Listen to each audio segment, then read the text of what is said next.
let's wrap it up with my final guy. It is Arizona's Tet McMillan. 6'5", 212, consensus All-American in 2024. He's only 21. He's going to be 22 once the season starts in September. 2 monster back-to-back seasons for the Arizona Wildcats. He now has the most yards in Wildcats history. 90 catches, 1,400 yards.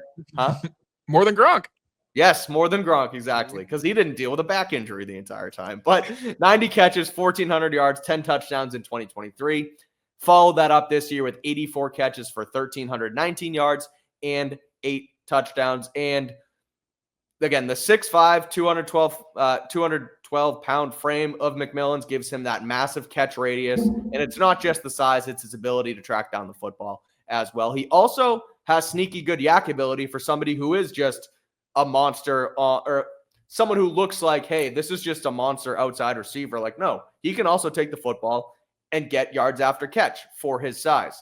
His ball tracking ability, I was looking at some of your film breakdowns of him, and his ability to track down the football, especially in the deep part of the field, is elite level, especially for college. And he has a sneaky good change of direction as well, which is impressive for a guy from his size. Now, there are some concerns. The route running can use some improvement. Now, it's better than I think people think, but it also just gives him more room to grow. And that's me spinning the concern into a positive where it's not great, but he'll learn and he'll grow and he can kind of turn into a dominant number 1 wide receiver.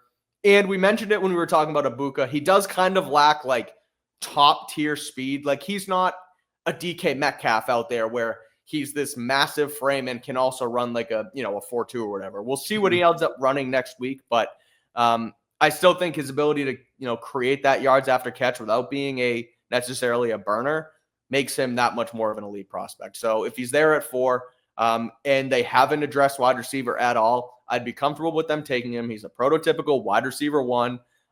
They've lacked that in this system for quite some time. It would give Drake May not just a binky security blanket at tight end with like he has with Hunter Henry, but it gives him that type of guy at wide receiver as well. So, and he can also move around the formation. He's not just an outside guy. They can kind of put him inside, put him outside, something McDaniels likes. His ability to do that tells me he's a cerebral wide receiver as well. So if he's at 4, I would take Tet.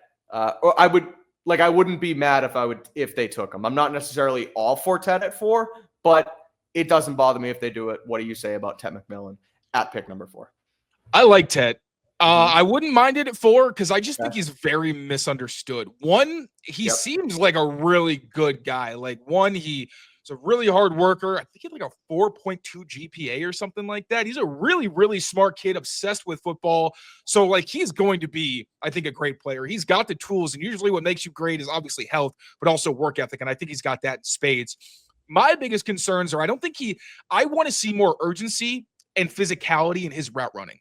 Okay. I feel like he runs routes like a guy who is smaller and faster than he is, where he can just kind of, saunter up to guys and then just explode.